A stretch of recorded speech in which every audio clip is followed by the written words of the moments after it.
नमस्कार दोस्तों, बहुत बहुत स्वागत है आपका एनडीसी निशुल्क क्लासेस में। और लगभग ये 1 महीने बाद आज ये जो क्लास होने जा रही है, इसके लिए आपकी शिकायतें, आपका गुस्सा और ये सब सर आंखों पर, क्योंकि वास्तव में कुछ समस्याएं, कुछ मजबूरियां ऐसी थी कि पिछले 1 महीने तक मैं चाहकर भी क्लास नहीं ले सका। और आप जानते हैं ये बहुत पीक पॉइंट होता है यूट्यूब चैनल के लिए भी, लेकिन फिर भी कुछ मजबूरियां ऐसी होती है, आप चाहकर कुछ नहीं कर सकते। फिर भी इन सब चीज़ों पर डिस्कशन नहीं करना मुझे अभी फिलहाल, हम इस पर फिर कभी जब फ्री टाइम में होंगे तब इस जरूर चर्चा करेंगे। लेकिन अभी जो मैं आज आपके लिए ये 5-7 दिन में जो 8-10 क्लासें देने वाला हूं, ये क्लासें बड़ी अहम होगी, क्योंकि इसमें मैं आपकी पूरी व्याकरण जो है वो यूं कह सकते हैं रिवीजन भी करवा दूंगा, और प्लस जो भी डाउट्स है व्याकरण में, जहां जहां आपको दिक्कत आती है, एक अभ्यर्थी को जो भी दिक्कत आती है वो सारी सॉल्व करते चलूंगा विद ऑब्जेक्टिव। प्रश्न होगा, उसके साथ उसकी व्याख्या भी होगी। वेलकम यू एट टारगेट हमारा है, आप देख सकते हैं क्या टारगेट है अपना। तो ये देखिए टारगेट अपना है 30/30 का। और जरूर पिछली बार भी रीट में जब क्लासेस ली तो 30/30 आए थे। 10 महत्वपूर्ण पेपर मुझे देने हैं, बहुत अर्जेंटली है। उसमें से 2 या 3 पेपर मुझे जो सेकंड लैंग्वेज हिंदी है उनके लिए देने हैं। 50+ क्वेश्चन लेकर आए। 50+ अगर आपके सही होते हैं तो निश्चित रूप से आप बहुत बेहतरीन तैयारी कर चुके हैं अब तक। 60 प्रश्न प्रत्येक पीपीटी में आपको देखने को मिलेंगे। चलिए, तो सबसे पहले हम चलते हैं फर्स्ट क्वेश्चन की ओर। बहुत से क्वेश्चन आपके जाने पहचाने हैं, पेपर्स में आए हुए हैं, जो हमारे रीड के पेपर हुए हैं उनमें भी इन क्वेश्चंस को ऐड किया हुआ है, वही क्वेश्चंस मैं आपको दिखाऊंगा। लेकिन इन सरल क्वेश्चंस के माध्यम से कुछ डाउट्स क्लियर करूंगा। सबसे पहले पहला प्रश्न क्या है? पहला प्रश्न आप देख सकते हैं, हरियाली है। पहला प्रश्न क्या है? हरियाली है। ये बहुत सिंपल सा क्वेश्चन है और बहुत बार आपने देखा भी होगा। सबसे पहले अक्सर हमें पता नहीं चलता कि हरा और हरियाली, हरा और हरियाली इनमें से कौन सा विशेषण है और कौन सी संज्ञा, याद रखना इसके बारे में एक ही चीज है। अगर इसके आगे आप कोई भी चीज लगाओ, जैसे हरा कपड़ा, ठीक है, और यहां पर भी आप कपड़ा लिख दो, हरा कपड़ा और हरियाली कपड़ा, दोनों में से कौन सा सेट बैठेगा? सेट बैठा हरा कपड़ा। इसका मतलब जो संज्ञा, जैसे कपड़ा संज्ञा थी, अगर इस हरा के साथ सेट बैठ रही है, इसका मतलब ये विशेषण है। और हरियाली कपड़ा ये सेट नहीं बैठा, रीजन क्योंकि ये भाववाचक संज्ञा है। तो हरियाली शब्द जो है वो क्या है? भाववाचक संज्ञा है। दूसरा प्रश्न है, पंडित से बनी भाववाचक संज्ञाएं बनाइए। मैंने पहले भी एक बार बताया है, जैसे ता प्रत्यय है, त्व प्रत्यय है, ठीक है, पन प्रत्यय है, आवट प्रत्यय है, ठीक है, आहट प्रत्यय है ना, और ता, त्व, पन, आवट, आहट, ये बहुत से कुछ इंपॉर्टेंट प्रत्यय होते हैं, इनके योग से जो है वो भाववाचक संज्ञाएं बनती है। तो पंडित से बनी भाववाचक संज्ञा, तो आप देखिए पंडित से कोई पठन तो बनने से रही, ठीक है, और ये भी नहीं बनेगी। ये हम कोई पंडिताइन, कोई इसका स्त्रीलिंग पुल्लिंग या विलोम शब्द स्त्रीलिंग ऐसा थोड़ी कर रहे हैं, नहीं। पंडित से बनेगी पांडित्य। क्या बनेगी? पांडित्य। अब आप चूंकि देखिए राजेश, राजेश पंडित है, राजेश पंडित है, और एक मैंने लिखा राजेश पांडित्य है ना, राजेश पांडित्य है। दोनों में से सेट किसके साथ बैठा? तो आप देखेंगे राजेश पंडित है, ये सेट बैठा। रीजन, पंडित विशेषण है, इसीलिए राजेश के साथ सेट बैठ गया। अगर ये संज्ञा होती तो कभी भी सेट नहीं बैठ। जैसे पांडित्य है, ये भाववाचक संज्ञा हो गई, इस कारण से ये राजेश के साथ सेट नहीं बैठ रही है। तो राजेश पांडित्य है, तो इसमें पंडित से बनी भाववाचक संज्ञा कौन सी होगी? पांडित्य। ठीक है, आगे चलते हैं तीसरे क्वेश्चन पे। 3 नंबर क्वेश्चन है, जातिवाचक संज्ञा शब्द है, कामायनी, रसीला, आम, वकील। देखिए जातिवाचक संज्ञा शब्दों के लिए हम एक बात दिमाग में लेकर चलते हैं, ये क्लास बड़ी काम आएगी आपके। तो जातिवाचक संज्ञा हमेशा संपूर्णता का बोध कराती है। आपके और मेरे आसपास जो भी वस्तुएं हैं, जब जैसे मान लो मेरे आसपास खूब सारे जैसे मान लो पेन पड़े हैं, ठीक है, तो मैं कहूं, अगर किसी को कहूं कि पेन देना, तो सामने वाला पूछेगा ये कौन सा पेन दूं मैं? भाई पेन बहुत सारे हैं, यानी पेन शब्द सबके सब पेन का सूचक है ना। जैसे किताब शब्द है तो वो सब किताबों का सूचक है। पेन शब्द सब पेन का सूचक है ना। ऐसे ही नदी शब्द है वो सब नदियों की सूचक है। ऐसे ही झील शब्द है वो सब झीलों की सूचक है। ऐसे ही आप देख सकते हैं पेन, किताब, नदी, झील, और इसके अलावा हमने ले लिया जैसे मान लो जानवर है तो वो भी क्या है, सब जानवरों का सूचक है। तो जब एक शब्द उसकी पूरी जाति का बोध कराता है तब वहां जातिवाचक संज्ञा होती है। हम यहां देखते हैं सबसे पहले कामायनी। क्या कामायनी शब्द, कामायनियां बहुत सारी कामायनियां क्या? नहीं, कामायनी एक यूं कह सकते हैं जयशंकर प्रसाद ने कामायनी लिखा था तो एक रचना विशेष का नाम भी हो सकता है, एक स्त्री का नाम भी कामायनी हो सकता है। रसीला, अब रसीला शब्द क्या जातिवाचक संज्ञा है क्या? सर हमें लग तो रहा है, देखो आम भी रसीला होता है, वो भी रसीला होता है, रसीला नहीं। आप इसको यूं चेक कर सकते हो, रस और रसीला।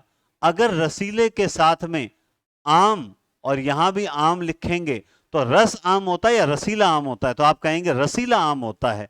इसका मतलब ये रसीला शब्द विशेषण है, क्योंकि जो सेट बैठा वो विशेषण, जो सेट नहीं बैठा वो है संज्ञा। उसके बाद आप देखेंगे आम शब्द, क्या आम शब्द जातिवाचक है या नहीं है?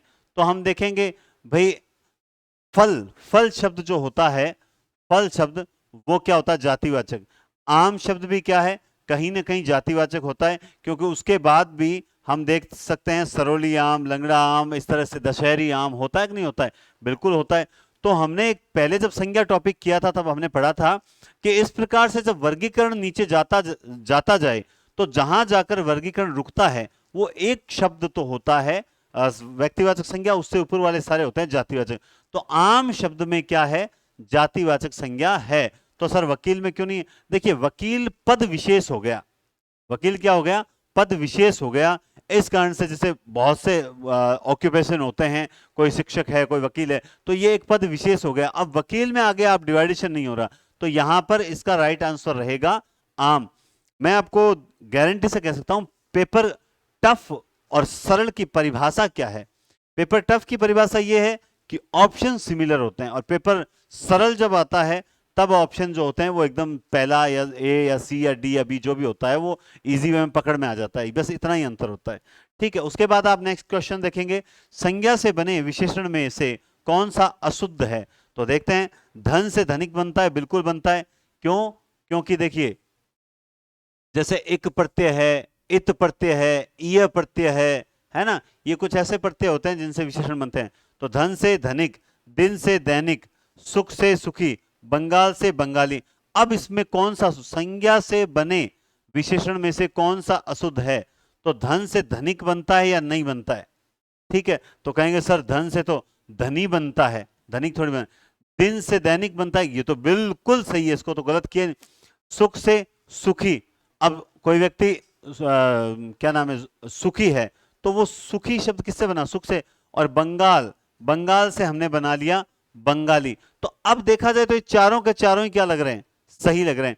अब एक आध किताब में जैसे ये पीछे वाले क्वेश्चन दिए हुए होते हैं तो वहां पर बंगाल से बंगाली है ना, इसको गलत कर, तो फिर बंगाल से बंगाल, भाई शहर से शहरी होता है, राजस्थान से राजस्थानी होता है कि नहीं होता है? ठीक है, तो फिर इसको बंगाल से बंगाली बनाने में क्या दिक्कत है? अब धन से धनिक, धनिक वर्ग, ये भी सही है। तो इसमें ऑप्शन चारों के चारों सही नजर आ रहे हैं, सुख से सुखी। अब ऐसे क्वेश्चन मैं ये क्यों लाया हूं ये क्वेश्चन, क्योंकि कई बार क्या होता है सर उस किताब में इसको सही माना गया, सर उस किताब में इसको सही माना गया, जबकि रियलिटी ये होती है कि ये क्वेश्चन फाइनल किए आने के बाद डिलीट कर दिए जाते हैं। ऐसे कुछ क्वेश्चन होते हैं जो लास्ट में डिलीट कर दिए जाते हैं, तो उन पर हमारा ध्यान नहीं जाता। तो यहां पर तो देखा जाए तो चारों के चारों ही सही नजर आ रहे हैं। अब ठीक है, कुछ जगह बंगाल वाले को गलत किया हुआ है, तो एक जगह को धनी माना हुआ है, लेकिन देखा जाए तो ये चारों के चारों विशेषण है। ठीक है, आगे देखते हैं।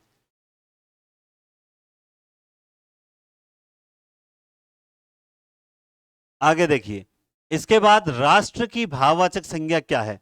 तो राष्ट्रीय होने से स्वराष्ट्रीय होने से राष्ट्रीय या राष्ट्रीयता। अब वापस यहीं पे आते हैं, क्वेश्चन सरल हैं लेकिन ऐसे क्वेश्चन लाया हूं जिससे आपके कुछ डाउट। राष्ट्रीय भावना या राष्ट्रीयता भावना, क्या सेट बैठता है? तो आप कहोगे सर नहीं, राष्ट्रीय भावना सेट बैठ रहा है। इसका मतलब राष्ट्रीय तो विशेषण है और ये पूछ क्या रहा है? भाववाचक संज्ञा। तो राइट आंसर कौन सा होगा? राष्ट्रीयता होगा। कौन सा होगा? राष्ट्रीयता। ऐसे ही चाचा संज्ञा से विशेषण कौन सा बनेगा? तो चारा थोड़ी बनेगा, बिल्कुल नहीं बनेगा। चाचा को थोड़ी बनेगा, चाची थोड़ी बनेगा, चचेरा। चाचा से क्या विशेषण बनेगा? चचेरा बनेगा। बिल्कुल आप फटाफट आंसर देते जाइए, बहुत बढ़िया क्वेश्चंस हैं। और डाउट्स में बीच बीच में रुक रहा हूं, इसीलिए रुक रहा हूं ताकि आपके डाउट्स भी क्लियर होते जाएं। निम्नलिखित में से कौन सी जो भाववाचक संज्ञा है, देखिए हो सकता है कमेंट्स बॉक्स में आ रहे हो कि सर आप हिंदी व्याकरण के नोट्स कब अपलोड करोगे? हिंदी व्याकरण के नोट्स जो है वो हिंदी पॉइंट एप्लीकेशन पर अपलोड किए जा चुके हैं, उसके बाद ही मैंने ये क्लास स्टार्ट की है। तो आप देखें अपने जहां भी आपने कोर्स परचेज कर रखा है उसके अंदर हिंदी व्याकरण के 136 पेज के नोट्स हैं अभी तक, और कुछ एक छोटे मोटे टॉपिक उसमें नहीं है, बाकी उसमें लगभग 136 पेज में पूरी व्याकरण को अपडेट करके डाला गया है और बहुत जबरदस्त व्याकरण है। निम्नलिखित में से कौन सी भाववाचक संज्ञा है? लड़का जातिवाचक संज्ञा है, क्योंकि लड़का शब्द में दुनिया के तमाम लड़के शामिल हैं, ये जाति की ओर बोध कर रहा है। पेड़ शब्द में दुनिया के पेड़, सारे पेड़ शामिल हैं। मित्रता भाववाचक संज्ञा है, जैसे मैंने लिखा मित्र सुरेश और एक मैंने लिखा मित्रता सुरेश, तो आप देखेंगे सेट किसके साथ बैठा? मित्र सुरेश।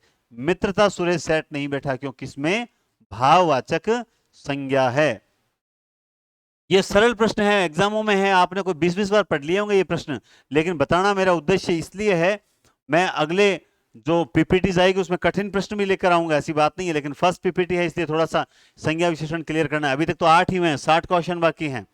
विद्वान विशेषण से बनी भाववाचक संज्ञा बताइए। विधाता नहीं बनती, वरदान नहीं बनती, विदुषी नहीं बनती, तो क्या बनती है?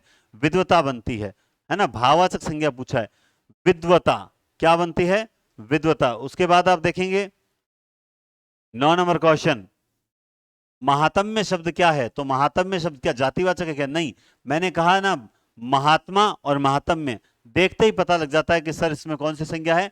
भाववाचक संज्ञा है। जिसकी लाठी उसकी भैंस, कहावत में किस सर्वनाम का प्रयोग किया गया है? तो जिसकी उसकी आप सब जानते हैं, प्रश्न निश्चय संबंध या पुरुषवाचक, तो आप सब जानते हैं इसमें पुरुषवाचक संबंधवाचक सर्वनाम का प्रयोग किया गया है। क्वेश्चन नंबर 11, निम्नलिखित में से किस भाववाचक संज्ञा का निर्माण सर्वनाम से हुआ है? तो ये तो पेपर में आपको पता है 2014 सेकंड ग्रेड में आया हुआ है, मम से ममत्व बनाया गया। क्यों? ये क्या पूछ रहा है? भाववाचक संज्ञा का निर्माण सर्वनाम से हुआ है। अक्सर हम क्या करते हैं, प्रश्न ही नहीं पढ़ते हैं। तो देखिए ये बना है बुरा शब्द से, बुरा से, ये बना है वीर से, ये बना है मोटा से, तो ये तो सारे विशेषण हैं, विशेषण से भाववाचक संज्ञाएं बनी हैं, लेकिन यहां ये सर्वनाम से बना है। दूर की वस्तुओं के लिए किस सर्वनाम का प्रयोग किया जाता है दोस्तों? तो दूर की वस्तुएं जब आती है, जो जिसे नहीं, ये तो संबंधवाचक हैं, कोई कुछ, ये तो अनिश्चयवाचक हैं। आप लोग आप सब ये बिल्कुल नहीं है, तो कौन सा होगा? वह और वे। राइट आंसर होगा ए ऑप्शन। आगे चलते हैं, बिल्कुल आपको फटाफट एक एक क्वेश्चन देखते हुए चलना है कि आपके कितने सही होते हैं, और अगर पहले पढ़े हुए हैं तो कोई दिक्कत नहीं है, रिवीजन हो रहा है। मध्यम पुरुषवाचक सर्वनाम में किनका प्रयोग नहीं किया जाता है? मध्यम पुरुष में वह वे आप लोग आप सब तुम आप, तो आप बताइए मध्यम पुरुषवाचक सर्वनाम में किनका प्रयोग नहीं किया जाता? क्या तू और तुम मध्यम पुरुष होता है? बिल्कुल होता है, ठीक है। आप लोग, आप सब, वह वे, बहुत बढ़िया प्रश्न है, मैं गारंटेड बोल रहा हूं, बहुत जबरदस्त प्रश्न है। बताइए कौन किसका प्रयोग नहीं किया जाएगा? ये क्वेश्चन आपके सही होना चाहिए। इसमें आप लोग और आप सब होगा, क्यों? क्योंकि ये लोगों की विशेषता क्या है? आप लोग, है ना, आप लोग, तो ये लोगों की विशेषता ये नहीं है। आप होता, बिल्कुल होता, लेकिन आप लोग आप सब थोड़ी होगा। निकट की वस्तुओं के लिए किसका प्रयोग किया जाता है? तो हम सब जानते हैं यह ये। क्यों?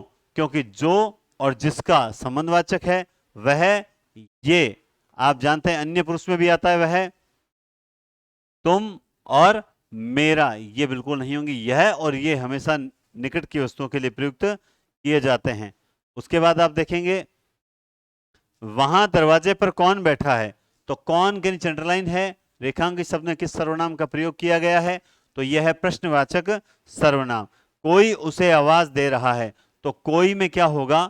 कोई में होगा अनिश्चयवाचक सर्वनाम, क्योंकि इसमें अनिश्चय, कौन आवाज दे रहा है मुझे नहीं पता, कोई आवाज दे रहा है, कोई भी हो सकता है, कोई आवाज दे रहा है, तो कोई भी हो सकता है।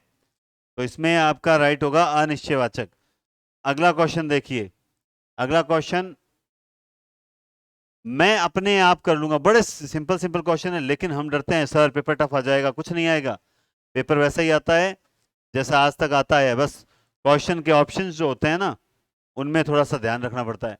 तो मैं अपने आप कर लूंगा, वाक्य में आप शब्द किस सर्वनाम के लिए आया है? तो निश्चय, संबंध, निज या प्रश्नवाचक। तो आप सब जानते हैं मैं अपने आप कर लूंगा, इसका मतलब ये आया है निजवाचक के लिए। आप, अपना, स्वयं, खुद आदि शब्द किस सर्वनाम के लिए प्रयुक्त होते हैं? तो ये आप सब जानते हैं कि ये सारे होते हैं निजवाचक सर्वनाम के लिए प्रयुक्त होते हैं। ठीक है, देखिए आज की क्लास जो है वो बहुत सरल क्लास है। अभी तक तो वर्ण के क्वेश्चन आने बाकी हैं। आज की क्लास बड़ी सरल क्लास है, और मैं स्पीड से इसलिए ले रहा हूं क्योंकि 1 महीने से मैंने एक भी क्लास नहीं दी। आपको जितना बुरा लगा, आपको जितना गुस्सा आया होगा, हो सकता है कि सर क्लास नहीं दे रहे सर वगैरह एक्स वाई जेड, कुछ भी, सबके अलग अलग दिमाग में कुछ ना कुछ आता है। उससे 1000 गुना, लाख गुना ज्यादा मुझे बुरा लगा कि जो रीड का बहुत पीक टाइम था उस समय 1 महीने तक मैं क्लास नहीं दे पाया।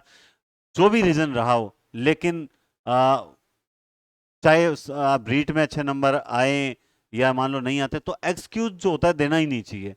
बस ये थी कि नहीं दे सका, ये है सत्य। लेकिन अब जो प्रयास करने के बाद जो 7-8 क्लास 10 क्लास दूंगा, वो जबरदस्त दूंगा।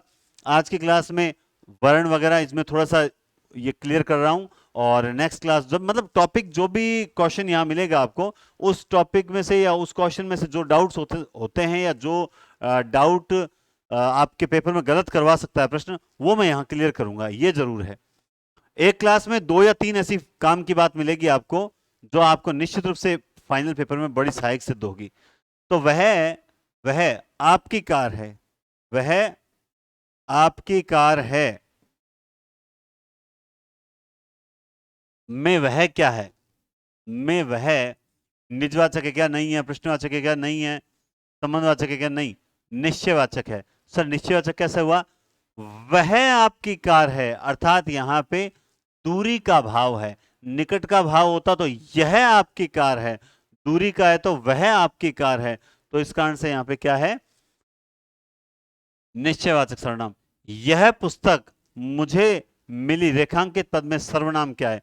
तो मुझे तो आपको पता है एक में किस में आता है, मुझे तो आता है पुरुषवाचक में आता है कि उत्तम पुरुष। देखिए यहां पुरुषवाचक भी है, उत्तम पुरुषवाचक भी है, तो हम प्राथमिकता किसे देंगे? उत्तम पुरुषवाचक को देंगे, है ना। दोनों हो तब उत्तम पुरुष को देंगे, क्योंकि मुझे केवल इसी का है। अब देखिए यहां पे आया यह पुस्तक मुझे मिली है। अगर सपोज दैट अंडरलाइन जो है वो यहां होती यह के नीचे, तब आप कौन सा सर्वनाम करते भाई? बताओ, देखें फटाफट कमेंट बॉक्स में जरूर बताएं। यह आता तब आप कौन सा सर्वनाम का प्रयोग करते? तो ध्यान रखें, यह पुस्तक यह सर्वनाम नहीं है, यह सार्वनामिक विशेषण है। यह सार्वनामिक विशेषण है, इस बात का विशेष ध्यान रखें। नेक्स्ट 21 नंबर, किस वाक्य में सर्वनाम संबंधी अशुद्धि है? ये सारे वही प्रश्न हैं जो आपको अभी, जो हमारी रीट की ऑफलाइन टेस्ट सीरीज चली थी उसमें लगभग ये प्रश्न आए हुए हैं, या जो हमारे क्लास टेस्ट हुए थे उसमें आए हुए हैं, पीछे पेपर्स में ये प्रश्न आए हुए हैं बहुत से। तो ये आपको किताबों में पढ़ने को मिलेंगे। एक समय और था जब ऑब्जेक्टिव नहीं मिला करते थे, आजकल मार्केट में खूब मसाला है ना। तो किस वाक्य में सर्वनाम संबंधी अशुद्धि है? तुम अपने घर जाओ, बात सही है। वह बहुत परिश्रमी, ये भी बात सही लग रही है। मैंने आपसे कुछ कहा था लेकिन तुमने सुना नहीं, ये भी लग रहा है सही है। यह कार मेरी है, तो फिर अशुद्धि है कहां? अशुद्धि है, अशुद्धि यदि यह कार मेरी है, कोई अशुद्धि नहीं, अशुद्धि यहां है, क्योंकि यहां मैंने आपसे कुछ कहा था लेकिन आपने सुना नहीं, तो अशुद्धि कहां थी? यहां थी। तो प्रश्न, अब देखिए ये प्रश्न सर्वनाम संबंधी त्रुटि है सर्वनाम का, लेकिन कहीं ना कहीं वाक्य शुद्धि का देख कह सकते हैं ये टॉपिक है। तो इस टाइप के प्रश्न आएंगे, आपको धैर्य से प्रश्न हल करने हैं। चारों ऑप्शन देखकर ही प्रश्न हल कीजिएगा, बिना चारों ऑप्शन देखे प्रश्न मत हल करना। आगे देखिए, किस वाक्य में परिमाणवाचक विशेषण है? क्या है? परिमाणवाचक विशेषण है। सोहन 5 किलो दूध पी गया, क्या इसमें परिमाणवाचक है? सर लग तो रहा है।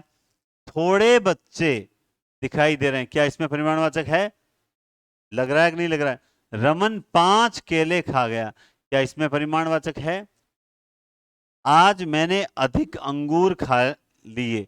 तो परिमाणवाचक किसमें, देखिए यहां अंगूर काउंट हो सकते हैं, केले काउंट हो सकते हैं और बच्चे भी काउंट हो सकते हैं, लेकिन ये दूध काउंट नहीं हो सकता।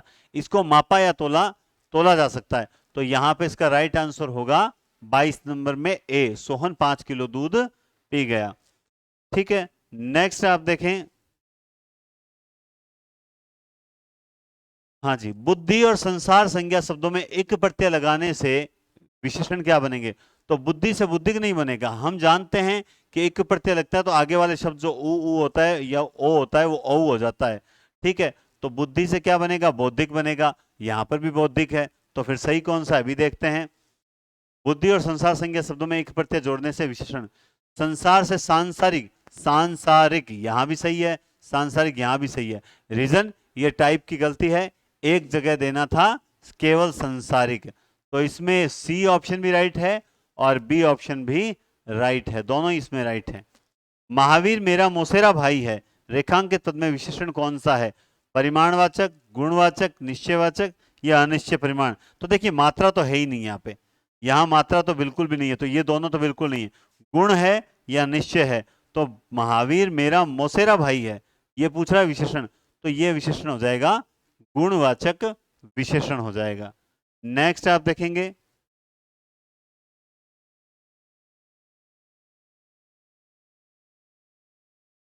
संज्ञा शब्द इतिहास और उपेक्षा, मूल संज्ञा शब्दों में सही विशेषण विकल्प चुनी। तो वही इतिहास है, तो ऐतिहासिक या ऐतिहासिक, तो हम जानते हैं ऐतिहासिक होगा, लेकिन ऐतिहासिक तो यहां भी है और यहां भी है। चलिए उपेक्षा देखते हैं। उपेक्षा शब्द से क्या बनेगा? अपेक्षित, वो तो अपेक्षा से बनता, अपेक्षा होता तो अपेक्षित बनता, लेकिन ये तो उपेक्षा है तो उपेक्षित बनेगा। तो इसका राइट आंसर कौन सा होगा? बी होगा, ऐतिहासिक और उपेक्षित। सर्वनाम संबंधी शुद्ध वाक्य देखिए, जिसमें सर्वनाम का शुद्ध प्रयोग, तुम तुम्हारा काम करो, तो ये तो गलत है, क्योंकि तुम अपना काम करो हम सब जानते हैं। हम हमारे घर जा रहे हैं, हम अपने घर जा रहे हैं, ये होना चाहिए। मैं मेरे बारे में सब जानता हूं, मैं अपने बारे में सब जानता हूं, मुझे एक कहानी लिखनी है, और ये पूछ रहा है सही है शुद्ध, तो इसमें डी ऑप्शन राइट है, ए बी सी तीनों गलत हैं, तो 27वें में तीनों गलत हैं। चलिए आगे चलते हैं, ये हो चुका है, ये देख लेते हैं। किस विकल्प में सभी शब्द संज्ञा से बने विशेषण है? क्या है? संज्ञा से बने विशेषण है, देखते हैं। ये पुराण से पौराणिक, मानव से मानवीय, लखनऊ से लखनवी बन रहा है ये तो। आलस, पिता, लिखित, तो अब ये नहीं बन रहा। विवाह, भीतर, ये नहीं बन रहा। श्रम, श्रमिक, विदेश, विदेशी, बनावट, बनाना से बनावटी या बनावट से बनावटी। तो अब देखिए ये पूछ रहा है सभी शब्द संज्ञा से बने विशेषण हैं, जो संज्ञा से बने हैं, पुराण, मानव और लखनऊ। यहां पे देखो श्रम, विदेशी, तो विदेश से आप कह सकते हो कि विदेशी बना, विदेश से क्या बना, लेकिन ये कहीं ना कहीं बना, जैसे लिखित है, तो अब लिखना से ही तो लिखित बना, बनाना से ही तो बनावटी बनेगा, है ना। तो राइट आंसर तो इसका होगा ए। ये टफ प्रश्न होते हैं, रीजन इसमें जो ऑप्शन होते हैं वो सिमिलर होते हैं, ऐसे ऑप्शन होते हैं जो आपको कंफ्यूज करते हैं। आगे देखें, ये तो हो गया हमारा, हाँ ये प्रश्न तो हो गया, रिपीट हो गया। जिस स्वर के उच्चारण में दो मात्राएं लगती है उसे क्या कहते हैं? संयुक्त, लघु, मूल या गुरु? क्या कहते हैं? गुरु कहते हैं। नेक्स्ट, नेक्स्ट आप देखो, भाषा की सार्थक लघुत्तम इकाई, बहुत बढ़िया प्रश्न है ये। वर्ण, शब्द, वाक्य या उपवाक्य, कौन सी होगी? फटाफट कमेंट बॉक्स में जरूर बताएं। शब्द, निम्न में से सघोष अल्प प्राण है?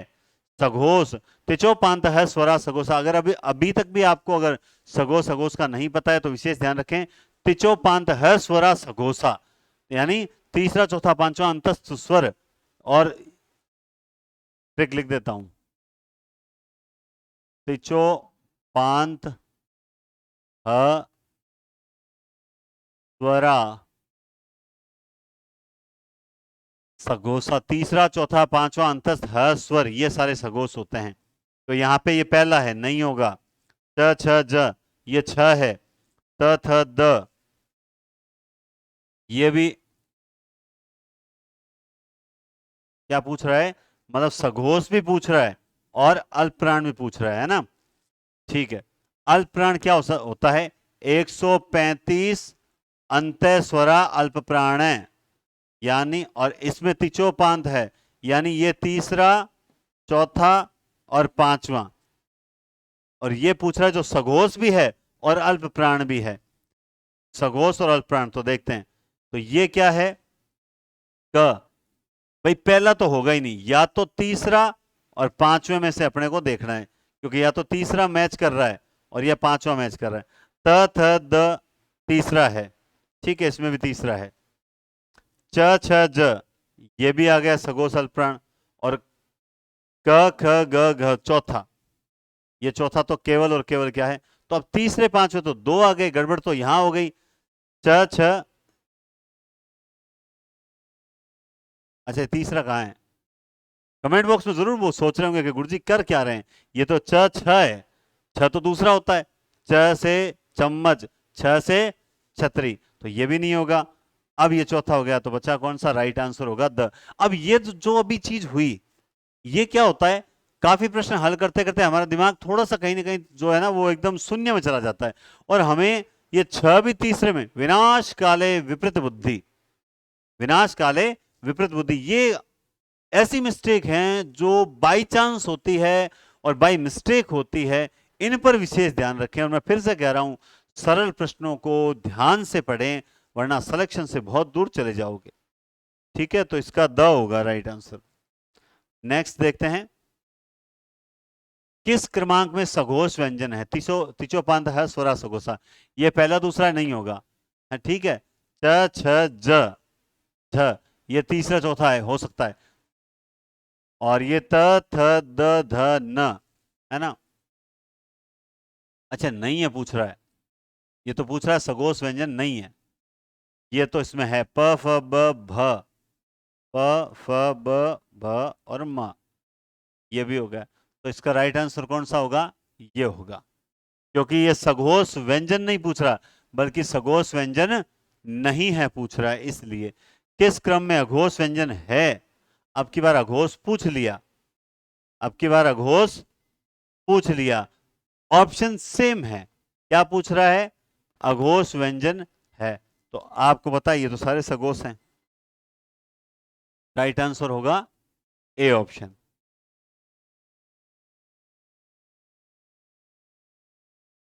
उच्छिप्त ध्वनि का प्रयोग हुआ है, उच्छित, उपचित समझते हो आप, उच्छिप्त यानी ताड़न फेंका हुआ व्यंजन है ना, ताड़न जात, जैसे बताओ देखें, उच्छिप्त होते कौन से हैं, उच्छिप्त ड़ और ढ, किसमें हुआ है, इसमें हुआ है, तो राइट आंसर ये होगा। रू का वर्ण विच्छेद किस क्रमांक में है, बहुत बढ़िया प्रश्न है। तो रू का वर्ण, र प्लस ऊ होता है, अक्सर हम सोचते हैं कि र प्लस ऊ होता है वगैरह, तो रू का उच्चारण जो है सही इसमें हुआ है, क्योंकि ये होता है छोटा ऊ और ये होता है बड़ा ऊ, दोनों में ये अंतर होता है। ठीक है,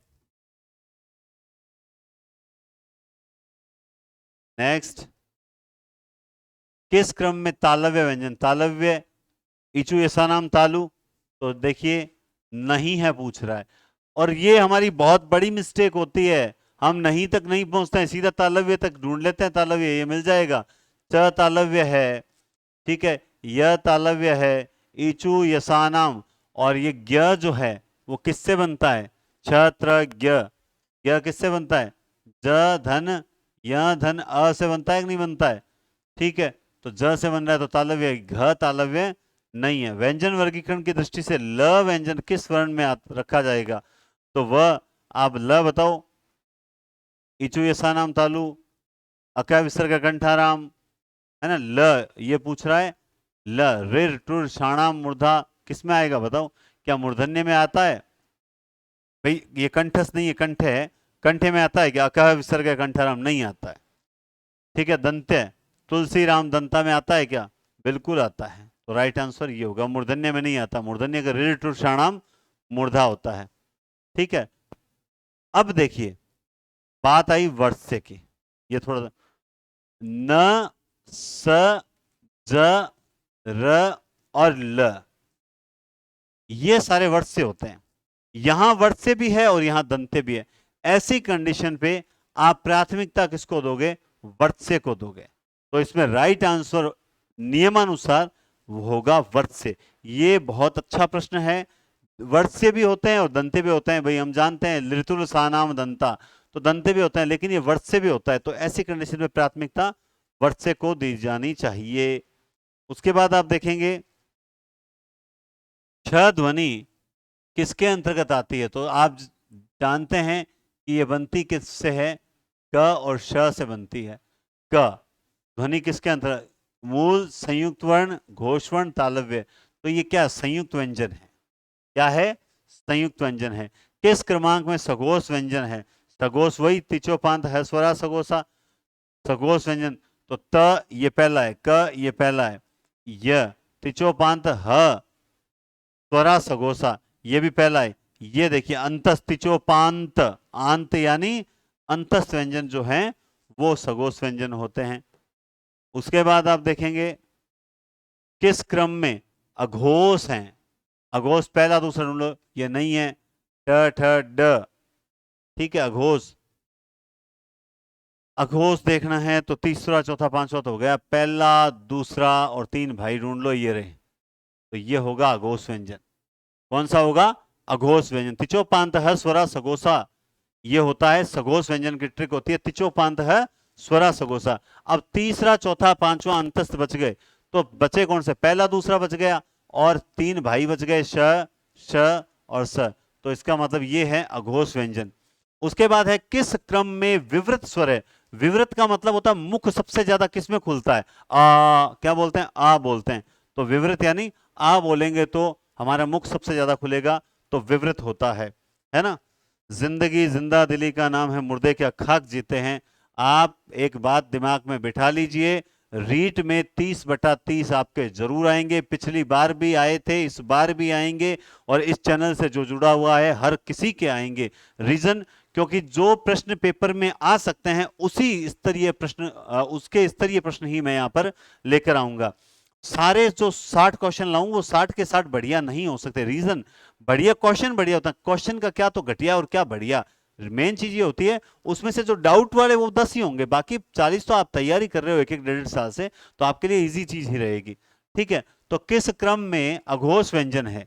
अगला प्रश्न है किस क्रम में अघोष व्यंजन है? वही सेम बात, अघोष, अच्छा ये तो हो ही गया। ठीक है, किस क्रम में? ये भी हो गया। हाँ, अगला प्रश्न देखिए आप लोग, अपभ्रंश में 8 स्वर होते हैं। सबसे बड़ा एक प्रश्न तो यहीं से निकल जाता है कि अपभ्रंश हिंदी में 11 स्वर होते हैं, लेकिन अपभ्रंश भाषा जहां से हिंदी का निर्माण हुआ है उसमें कितने स्वर होते हैं? तो अपभ्रंश में 8 स्वर होते हैं। हमने जब हिंदी साहित्य सेकंड ग्रेड की क्लास ली तब हमने ये बात क्लियर भी की थी कि किस प्रकार से हम वैदिक संस्कृत से लौकिक संस्कृत, पाली, प्राकृत, अपभ्रंश, अवहट, इस तरह होते हुए हम हिंदी तक पहुंचे हैं, वरना हिंदी का कहां अस्तित्व था, है ना। तो माँ के माथे पे लगी बिंदी अच्छी लगती है, कुछ इसलिए भी हमें हिंदी अच्छी लगती है। तो अपभ्रंश में 8 स्वरों के पश्चात हिंदी के किन दो नए स्वरों का वर्गीकरण? तो क्या ऊ और ए आए? नहीं, ऊ तो पहले से था, ये भी पहले से था, ये भी पहले से। ये दो स्वर, 8 के बाद जो दो स्वर जुड़े थे वो ए और ओ जुड़े थे। किस क्रम में? ऊष्म व्यंजन नहीं है। ऊष्म आपको पता है श श श, ये ऊष्म होते हैं। तो ये य जो है अंतस्थ होता है, ये ऊष्म नहीं होता। उसके बाद इनमें से कौन सा कथन, बहुत बढ़िया प्रश्न है, बहुत बढ़िया प्रश्न है, फटाफट आंसर दीजिए। इनमें से कौन सा कथन गलत है? इनमें से कौन सा कथन गलत है? अकंठे ध्वनि, बिल्कुल सही बात है। स्वर अघोष ध्वनियां होती है, तिचोपांत है स्वरा सघोषा, तिचोपांत है स्वरा सघोषा, स्वर तो सघोष होते हैं, तो गलत तो ये निकल गया। उ ओष्ठे ध्वनि होती है, उपनामो ओष्ठो, बिल्कुल होती है। क स्पर्श व्यंजन है, इस पर, हाँ क स्पर्श व्यंजन है, कोई दिक्कत ही नहीं है, तो राइट आंसर होगा ये।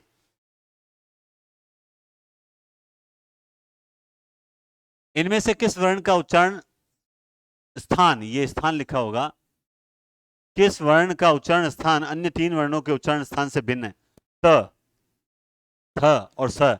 तुलसीराम दंता, लेकिन ये स क्या है? ये तालव्य है। ये क्या है? तालव्य है। तो ये इसका राइट आंसर होगा सी। ट वर्ग का उच्चारण स्थान कौन सा होता है? आप सब जानते हैं, ट ऋषाणाम मूर्धा, तो ये मूर्धा मूर्धन्य होते हैं। आगे चलते हैं, बहुत बढ़िया प्रश्न। स्वरों से संबंधित कौन सा कथन सही नहीं है? एक ही स्थान से, ये कोई टाइपिंग के कारण हो गया है, एक ही स्थान से उच्चारित होने वाले स्वर सवर्ण कहलाते हैं। एक ही स्थान से उच्चारित होने वाले स्वर सवर्ण स्वर कहलाते हैं। क्या ये बात सही है? देखेंगे, उ परस्पर सवर्ण स्वर है, सजातीय और विजातीय जिसे बोलते हैं वही। ओ औ भी सवर्ण स्वर है, क्या ये भी स्वर है या नहीं है? उच्चारण में लगने वाले समय के आधार पर स्वरों के दो भेद होते हैं, उच्चारण में रस्व और दीर्घ। यानी ये पूछ रहे कौन सा कथन सत्य नहीं है, तो ये तीनों तो सही है, सही है, सही है। ये देखिए, एक ही स्थान से उच्चारित होने वाले स्वर जो हैं वो सवर्ण कहलाते हैं। क्या ये बात सही है? एक स्थान से उच्चारित होने, अकय विसर्ग कंठाराम, है ना, लेकिन ये तो सवर्ण है, बिल्कुल है। ओ औ, क्या ये सवर्ण है क्या? ओ और औ, क्या ये सवर्ण है क्या? देखिए बहुत, इसमें इसको मैं वापस एक बार सीधा करता हूं नॉर्मल। ये और ये उच्चारण में लगने वाले समय, उच्चारण के आधार पर दो भेद होते हैं, रस्व और दीर्घ, कोई दिक्कत नहीं है उच्चारण में लगने वाले समय के आधार पर, ठीक है। ओ और औ भी क्या सवर्ण है क्या? जल्दी से हम कर देते हैं एक स्थान से, लेकिन आप खुद सोच के देखिए कि क्या ये सवर्ण है क्या? हम देखते हैं सजातीय, सजातीय कौन से आते हैं? अ, आ, ई, ई, उ, उ, यहां तक तो ठीक है, फिर ये सजातीय कैसे हुए? राइट आंसर होगा ये, बिल्कुल ये होगा। लेकिन हम 100% ये कर सकते हैं, क्योंकि हम इस पर बारीकी पर ध्यान नहीं देंगे। ये इसका सी राइट ऑप्शन होगा।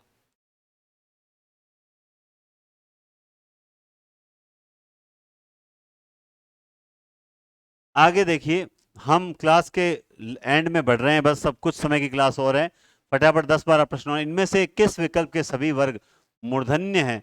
रे ऋटुर षाणाम मूर्धा, रे ऋटुर षाणाम मूर्धा, तो रे ऋटुर षाणाम, देखिए यहाँ फ नहीं है, ट ठ ड ग यहाँ पे ये नहीं है, र ड श ट, रेर टुर षाणाम मूर्धा, ठीक है, यहां पर ये नहीं है, तो इसका राइट आंसर होगा ये, क्योंकि ड तो ट का ही है ना, तो ये राइट आंसर होगा रे टू षाणा मूर्धा। किस विकल्प के सभी वर्ण स्पर्श व्यंजन नहीं है? सारे स्पर्श व्यंजन नहीं है। देखिए, यहां ये स्पर्श व्यंजन है चारों के चारों, यहां ये स्पर्श व्यंजन है चारों के चारों, यहां ये स्पर्श व्यंजन है चारों के चारों, लेकिन यहां यह अंतस्थ होता है, स्पर्श व्यंजन नहीं होता। बढ़िया प्रश्न है भाई, आपको कैसे लगे?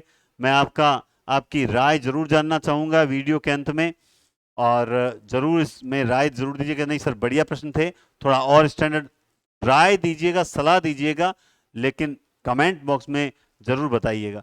कोयला में संज्ञा शब्द भेद बताएं। कोयला, कोयला आपको पता है कि प्रकृति से प्राप्त होने वाली सारी वस्तुएं द्रव्यवाचक संज्ञा में जाती है, तो यहाँ पे द्रव्यवाचक ऑप्शन ही नहीं है, तो द्रव्यवाचक जातिवाचक का भेद माना जाता है। इनमें से किस विकल्प में सभी शब्द भाववाचक संज्ञाएं नहीं है? मिठास, शिष्टता, महात्म्य, मिठास, शिष्टता और महात्म्य, ये तो हैं, तीनों के तीनों हैं। नम्रता, दासता, लेकिन व्यवहारिक नहीं है, एक प्रत्यय लगा हुआ है। राष्ट्रीयता, देवत्व, माधुर्य, ये तो हैं। दानव, है ना, दानव कैसे भाववाचक हुआ? भाववाचक तो बिल्कुल नहीं हुआ, दानवता होगा, है ना। किस विकल्प में सभी सब भाववाचक संज्ञा नहीं है? और मनुष्य में भी भाववाचक नहीं है, ब्राह्मण में भी नहीं है, ब्राह्मणत्व होता है। तो यहाँ पे देखिए, अच्छा, सभी शब्द भाववाचक नहीं है, बहुत बढ़िया प्रश्न बनाया भाई, बहुत ही बढ़िया प्रश्न है भाई। इसमें कम से कम 2 तो हैं, लेकिन इसमें तीनों के तीनों ही नहीं है, तो इसका राइट आंसर होगा ये डी ऑप्शन। जबरदस्त प्रश्न बनाया गया है। अगर आपने ये प्रश्न समझने का प्रयास किया, देखिए ये छोटी सी चीज हम नहीं समझ पाए, हम सीधा एक को देखकर इसका उत्तर लगा देते हैं, चाहे कोई भी हो सकता है, वो गलती मुझसे भी हो सकती है। तो बहुत बढ़िया प्रश्न, इसका राइट आंसर होगा डी। ठीक है, नेक्स्ट आप देखेंगे, विशेषण से निर्मित भाववाचक संज्ञा बताइए। विशेषण, सबसे पहले तो पता होना चाहिए विशेषण क्या है। इसमें मूल शब्द है भव्य, इसमें ये क्या है, चाल चलन, बचपन, बच्चा। ठीक है, देखो आप इसको यूं देख सकते हैं, भव्य जो होता है भव्यता, भव्य से भव्यता बनता है, भव्य विशेषण होता है। पुरुषवाचक सर्वनाम में कितने भेद होते हैं, तो उत्तम, मध्यम और अन्य, तो कितने हुए, 3। कितने हुए, 3 हुए। बहुत बढ़िया प्रश्न है, आनंद आ रहा होगा आपको क्लास में, है ना। निम्नलिखित में से किस विकल्प में सभी पुरुषवाची सर्वनाम है, तो आप देखेंगे हम, तुम, ये, वे, में, ये क्या पूछ रहा है, पुरुषवाची। यहां पे ये संबंध और वो आ गए, यहां पे भी नहीं है, यहां पे भी नहीं है, यहां पे तो है ही नहीं, यहां पे भी नहीं है, तो राइट आंसर होगा ए। शायद कमरे में कोई छिपा है, रेखांकित कोई में कौन सा सर्वनाम है, तो आप देखेंगे कोई में जो है वो अनिश्चयवाचक सर्वनाम है, तो ये 56 था। अब हम 58, किस क्रम में सर्वनाम का भेद नहीं है, पुरुष होता है, निजवाचक होता है, अस्तित्ववाचक ऐसा कोई सर्वनाम नहीं होता। कौन सा विकारी है, संज्ञा, सर्वनाम, विशेषण, क्रिया विकारी होते हैं, बाकी अविकारी होते हैं। तो आप जानते हैं कि ये अव्यय का भेद है, ये भी अव्यय का भेद है, ये भी अव्यय का भेद है, तो राइट आंसर होगा विशेषण। ये विकारी शब्द है, ये कौन सा शब्द है, विकारी शब्द है। और ये आज की क्लास के लास्ट 2 प्रश्न हैं, कौन सा शब्द विशेषण नहीं है, दैनिक, मनुष्य, ग्रामीण, भारतीय। बहुत बढ़िया प्रश्न, बहुत बढ़िया। कौन सा शब्द विशेषण नहीं है, फटाफट आंसर दीजिए इसका, कमेंट बॉक्स में जरूर बताएं कि कौन सा विशेषण नहीं है। तो इसमें आप देखिए इसका राइट आंसर होगा मनुष्य। संज्ञा से निर्मित विशेषण नहीं है ना। तो धर्म से धार्मिक, धन से धनी, देखिए धनी, ये उस वक्त जो प्रश्न आया था धन से धनी, वो धनिक को गलत बताती हैं कुछ किताबें, तो यहां पे क्या होगा, धन से धनी, है ना, धन से धनी। हाँ खैर यहाँ पे हम संज्ञा से निर्मित विशेषण नहीं है, लालच, धर्म, धन, हंसना से हंसोड़ होगा क्या, हंसोड़। तो ये आपके 60 क्वेश्चन थे जो हमने अब तक किए हैं। ठीक है, थैंक्स फॉर वाचिंग वीडियो। बिल्कुल बिल्कुल, ये आप देख सकते हैं हमने 60 क्वेश्चन किए, और उम्मीद करता हूं सबके सब जिन्होंने ये क्लास देखी है, जिन्होंने ये क्लास देखी है, सबके सब 50+, कितने, 50 से ऊपर सही हुए होंगे। 50 क्वेश्चन से ऊपर अगर आपके सही हुए हैं तो निश्चित रूप से आपकी तैयारी बहुत जबरदस्त है। लास्ट के दिनों में क्या होता है, अक्सर कुछ लोग भयभीत करते हैं, कुछ लोग यूट्यूब के माध्यम से भयभीत करते हैं, इस बार पेपर टफ आएगा, सरल आएगा, पेपर का स्तर क्या रहेगा। मैं एक ही बात जानता हूं, आपकी तैयारी अगर जबरदस्त है, पेपर कैसा भी आ जाए, कुछ भी हो जाए, आपका सिलेक्शन नहीं चुकेगा, और हम 30/30 ये नहीं छोड़ेंगे। ठीक है, एक आध गलती से हो गया, 29-30 पर हम रहेंगे और निश्चित रूप से रहेंगे। बिल्कुल दोस्तों, तो बहुत बहुत धन्यवाद, और कल मैं फिर क्लास लेके आऊंगा, बढ़िया सी क्लास है, अच्छे क्वेश्चंस होंगे। जो रीड ऑफलाइन में जो टेस्ट सीरीज चली थी उसमें जो प्रश्न आए, तो यहाँ स्टूडेंट्स की रिक्वायरमेंट थी कि हम सर आप वो प्रश्न एक बार डाउट्स क्लियर करवाएं, तो वो मैं यहाँ करवा रहा हूँ, क्योंकि वहाँ इस बार रीड की ऑफलाइन टेस्ट सीरीज में बहुत सी गलतियां रही है कुछ क्वेश्चंस में, क्योंकि संस्कृत मुझे तो आती नहीं है, तो संस्कृत के प्रश्नों में सबसे ज्यादा शिकायत संस्कृत के प्रश्नों से थी, तो कहीं टाइपिंग मिस्टेक हो जाती है, विसर्ग टाइप नहीं हुआ वगैरह। तो कम से कम बाकी सब्जेक्ट का छोड़िए, सामाजिक बहुत जबरदस्त हुई, और हिंदी जो है उसमें कोई डाउट नहीं रहे, इसलिए मैं ये प्रश्न लेके आया हूं ताकि आप लोगों का भी फायदा हो। तो उम्मीद करता हूं कल हम फिर मिलेंगे, और बढ़िया तरीके से आप लोग जुड़ेंगे और अपने साथियों तक ये शेयर कीजिए। 1 महीना मैं बहुत बैकफुट पे गया हूं, और अब मुझे लगता है कि मैं जो वापस से एक बार क्यों कह सकते हैं रिकवर कर रहा हूं या रीस्टार्ट कर रहा हूं, उसमें आप लोगों का सहयोग बना रहेगा तो बहुत खुशी होगी। बहुत बहुत बहुत धन्यवाद, और टेक केयर, शुभ रात्रि।